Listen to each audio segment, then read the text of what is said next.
माननीय सदस्य श्री जयराम जी। माननीय अध्यक्ष सभापति महोदय, अभी मुख्यमंत्री जी से क्या बात करूं मैं, अभी थकान से आए हैं, थके हुए आए हैं और थकान इनके चेहरे पर दिख रही है। लेकिन मैं एक चीज को लेकर के हैरान हूं, अब इन्होंने ज्योतिषी का भी काम शुरू कर दिया है। पता नहीं हाथ देखते हैं या कुंडली देख रहे हैं और भविष्य की जो है वो भविष्यवाणियां कर रहे हैं। माथे की लकीरें देखते हैं। आपने जो इस माननीय सदन में भी जो भविष्यवाणी की है, बेचारा हमारे सुंदर सिंह जी ठाकुर यहां पर बैठे हुए, विधानसभा में बोला, जनसभा में बोला, कहां नहीं बोला। अब बेचारे अब क्या स्थिति हो सकती है इनकी, मैं समझ सकता हूं। उनकी भावनाओं को प्रति मैं सम्मान देता हूं। मेरे ही कहने पर इन्होंने जो है उस दिन जो है इनको घोषणा कर दी थी। यहां पर घोषणा कितनी, घोषणा को 1 साल बीतने जा रहा है।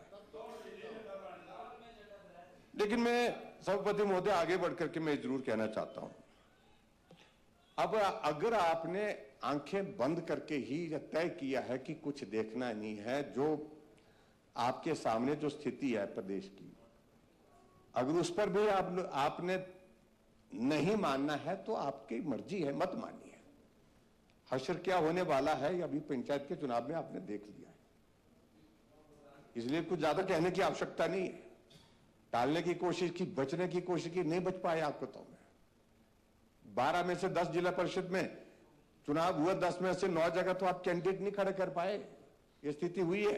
आप आगे की बता रहे हैं कि हमारे यहां पर बीजेपी के 16 आएंगे, बीजेपी के 60 आएंगे, 60।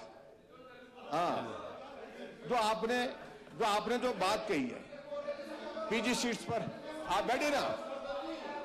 Please don't disturb.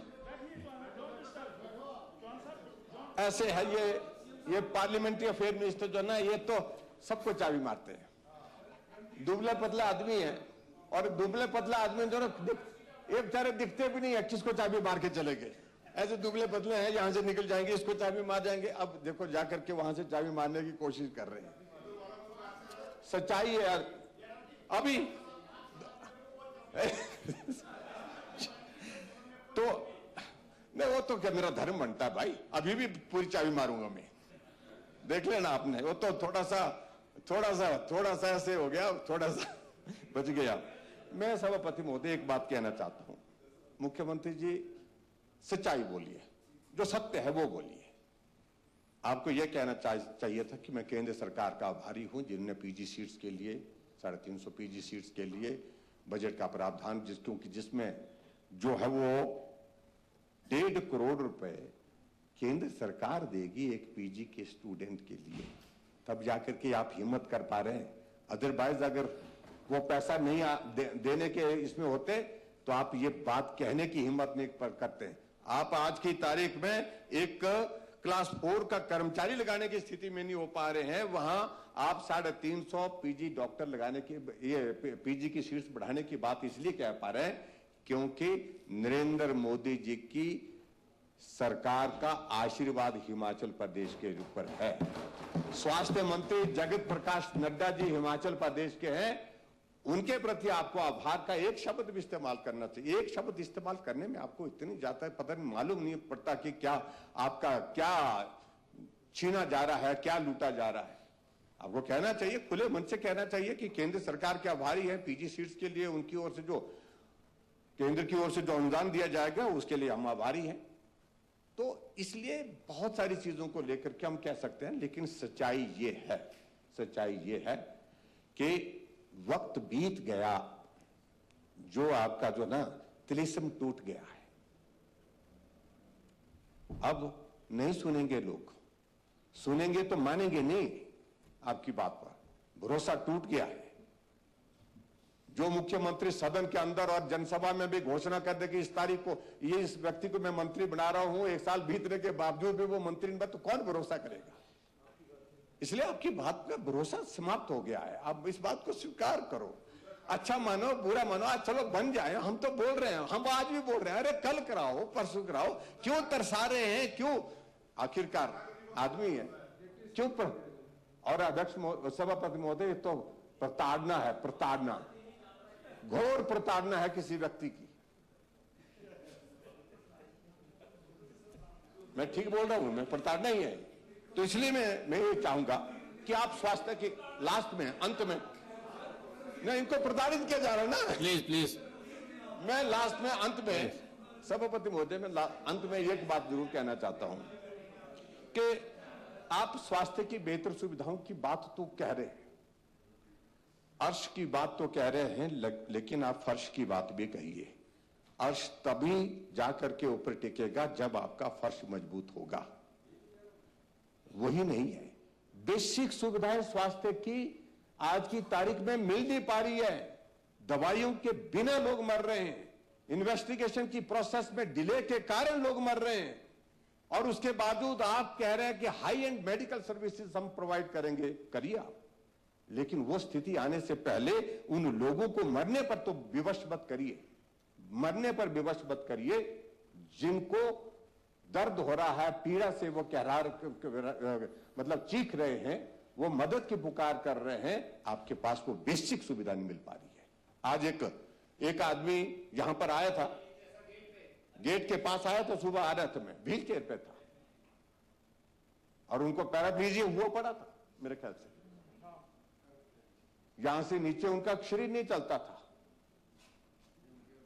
और हिमकेयर का पैसा उनको मिलता था। जो उनने, जब मैं वहां से आ रहा था तो मुझे उनसे मिलने का मौका मिला, तो मैंने उनसे पूछा, मैं कि हिमकेयर का पैसा मिलता? बोलता मिलता था, अब नहीं मिलता है। सॉरी, सहारा का पैसा मिलता था, अब नहीं मिल रहा है।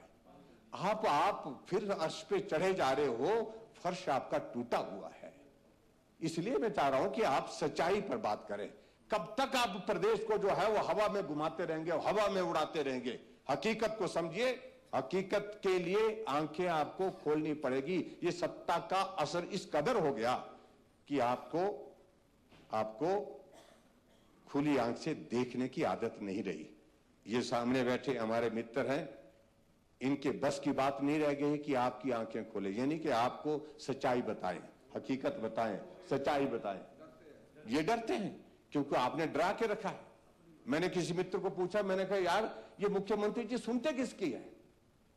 बोलते हैं सिर्फ एक आदमी की सुनते हैं। मैंने कहा मुझे बताओ, मैं उससे मिलना चाहता हूं। बोलते ये सिर्फ एक आदमी की सुनते हैं। मैं कहा किसकी सुनते हैं? बोलते सुक्खू की सुनते हैं, सुक्खू जी की सुनते हैं, और किसी की सुनते नहीं। बोलते हैं ये धारणा अच्छी नहीं है मुख्यमंत्री जी। आप, हो सकता है आपका नॉलेज इस कदर हो, बहुत अच्छा हो, आप सारी चीजों के ज्ञाता हो, आप सब इतने ये, लेकिन सुनिए सब, उसके बाद फिर करिए जो उचित है, प्रदेश के हित में है, जनहित में है, वही करिए। सिर्फ सुक्खू जी के हित की मत करिए, वो प्रदेश के लिए नुकसानदायक होगा। इसलिए मैं इस बात को कह रहा हूं। मैं नहीं कहना चाह रहा था, मैं राजनीति नहीं करना चाह रहा था, क्योंकि स्वास्थ्य पर चर्चा हो रही थी, हेल्थ पर चर्चा जो यहां पर चल रही, वो गंभीर चर्चा चल रही थी। लेकिन इन्होंने वहां से शुरू करते करते जहां पहुंचानी थी, जहां इनका जीवन का जो असली विषय है, सिर्फ राजनीति, प्रदेश का जो होना होता रहे, गरीब का जो होना है होता रहे, लेना देना कुछ नहीं है, परवाह ही नहीं है। मुझे तो राजनीति करनी है, मुझे तो कुर्सी बचानी है, मुझे कुर्सी पर फिर से आना है। ये जीवन का लक्ष्य नहीं होना चाहिए। हम यहां काम करने के लिए आए हैं, परफॉर्म करने के लिए आए हैं। ठीक है, आदमी से काम करते करते गलती होती है, उसको भी स्वीकार, आखिरकार आदमी है, भगवान तो है नहीं।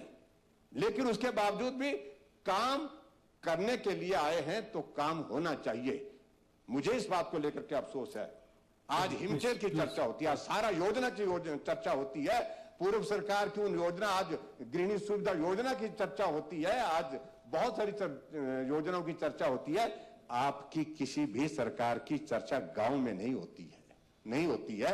आप 4 वर्ष का कार्यकाल आपने बिता दिया चीजों को बंद करने के लिए, तालाबंदी के लिए, लेकिन उसके बावजूद आप एक चीज भी शुरू नहीं कर पाए जिसको आपके नाम से याद रखा जाए। याद क्या? तालाबंदी एक ही चीज जानी जाती है। सुक्खू जी का जब आता है चेहरा तो मालूम पड़ता है कि तालाबंदी पूरे प्रदेश में हुई पड़ी है, काम बंद, विकास कार्य ठप। जो चला हुआ संस्थान उस पे ताला, जो चली हुई व्यवस्था है उस पे ताला।